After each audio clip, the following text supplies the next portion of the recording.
ये और दूसरी उंगली के बीच का पार्ट जो इसको पृथक करता है पर्टिकुलर, ये कहलाता है मोल। यानी इन दो फिंगर्स के बीच का जो गैप है, जो इनको अलग करता है, जो ज्वाइंट आता है हमारी फिंगर का, जैसे कि ये ज्वाइंट और ठीक उसका फ्रंट आगे, इसके ठीक नीचे का मूल का हिस्सा क्या कहलाता है? बृहस्पति पर्वत। अगर यहाँ पर कोई भी चिन्ह मौजूद हो, यानी इस उठे हुए स्थान में या फिर इस स्थान में यहाँ से लेके यहाँ तक कहीं पर भी कोई भी चिन्ह मौजूद हो, तो उसके क्या फल रहते हैं, जिनमें से कुछ चिन्हों का आज हम यहाँ पर चर्चा करने वाले हैं अपने प्रोग्राम में। पहली उंगली के ठीक नीचे यहाँ पर क्या हो? पर्वत जो है वो खिसक रहा हो, यानी इस वाले साइड से पर्वत खिसक रहा हो और इन दोनों के बीच में हल्का सा क्या बन रहा हो? जाल बन रहा हो। खिसकने के बाद यानी ये पर्वत यहाँ न रह के ये क्या हो जाए? यहाँ से खिसक जाए, दूसरी ओर चला जाए, तो ऐसी स्थिति में क्या होता है? व्यक्ति को स्वास्थ्य संबंधित दिक्कत आती है और वो दिक्कत जो रहती है वो आंतों की कमजोरी के कारण रहती है। तो यानी ऐसे व्यक्ति की जो आंतें होंगी वो प्रभावित होंगी, उसी के कारण जातक को स्वास्थ्य संबंधित दिक्कत आएगी।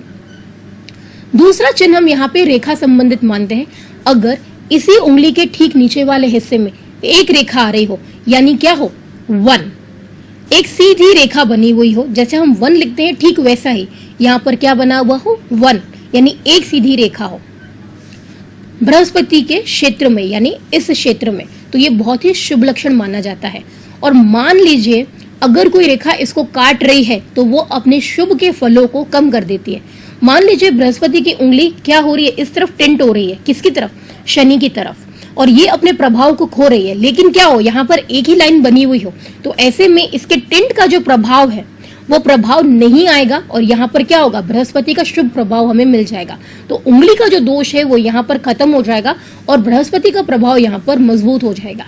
ऐसी स्थिति में कुंडली के अंदर हम बात करें तो बृहस्पति जो है वो खराब स्थिति में होता है, लेकिन नवांश में उसकी स्थिति जो है वो क्या हो जाती है? और ज्यादा अच्छी देखने को मिलती है।